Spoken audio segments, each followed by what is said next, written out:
Fight number 13 for Mike Tyson. We're back in Latham.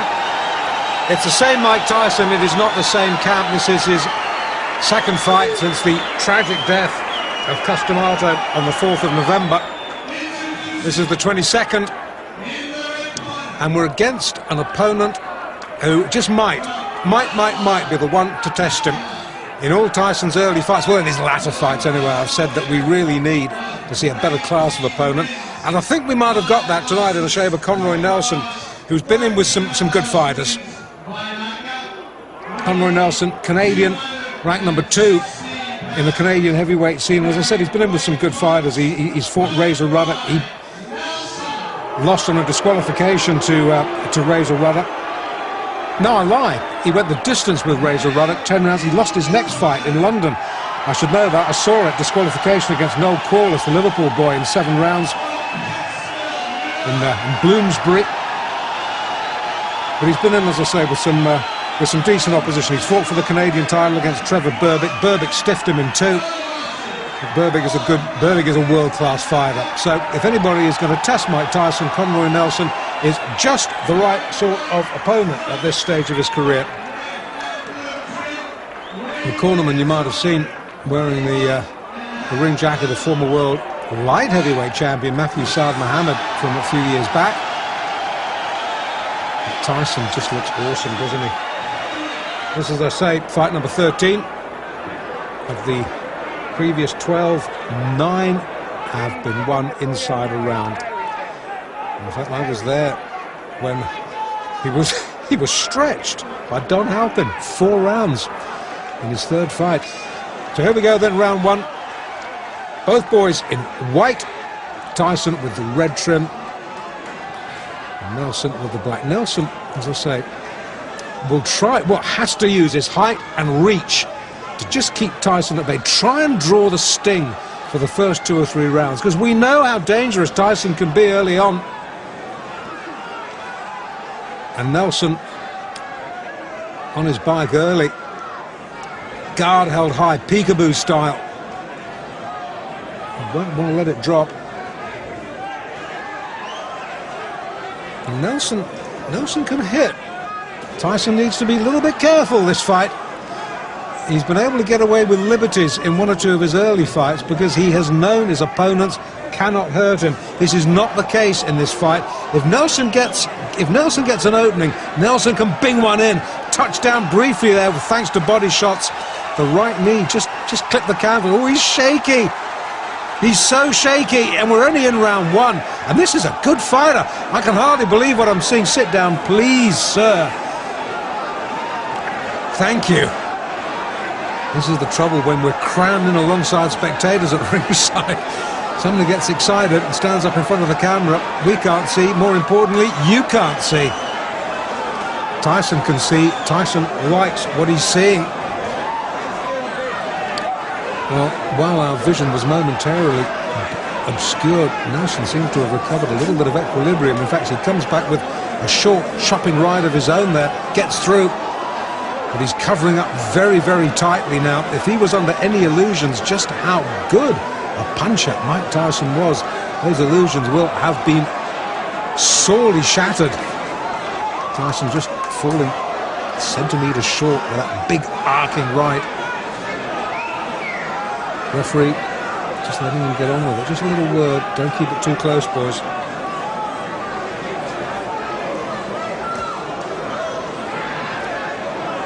Well, Nelson, after a real alarming wobble midway through, he might be getting through this first round, but he doesn't look convincing, has he?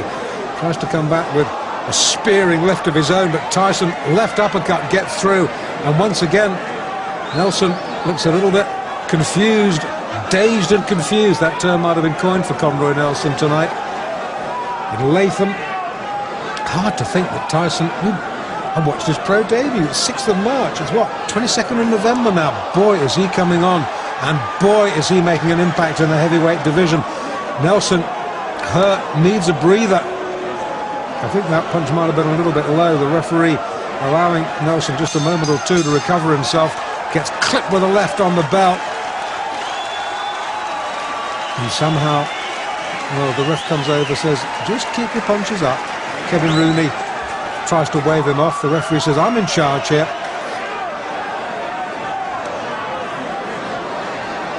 Okay, we're in the second. And once again, it's all Tyson. And Nelson, who was in deep trouble, is in deeper trouble as the left hook, which is fast becoming a Tyson trademark, sends him down. The gum shield has been spat out. Nelson says, that's it, thank you very much. I think discretion, the better part of valor there. Conroy Nelson spat the gum shield out, walked back to his corner. Well, fight number 13, unlucky 13, I don't think so. 13 fights, 13 wins. At least Nelson got him into the second round.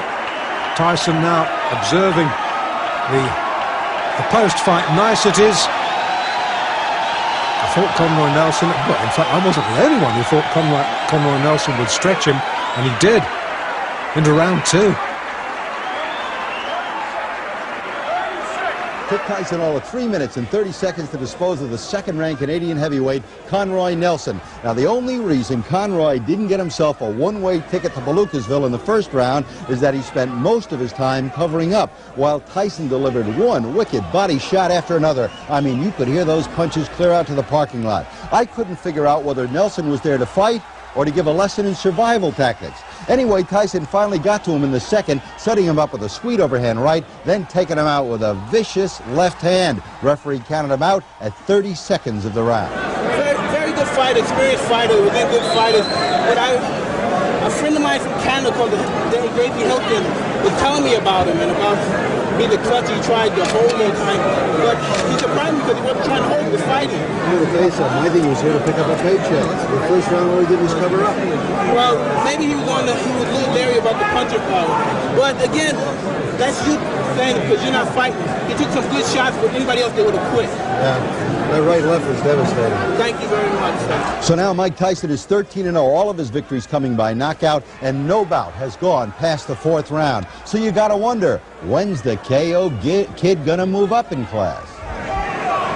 If everything goes the way it's been going, I'd put Mike in the ring in about June or July against somebody in the top 10. But you must remember, once you break into the top 10, you can't go backwards. You can't beat somebody in the top 10 and go back and fight, 8-round fights. Jim, nobody's looking for Mike to go backwards. No, the sooner he moves against some real class, the better. I mean, this kid doesn't come to box, he comes to terminate.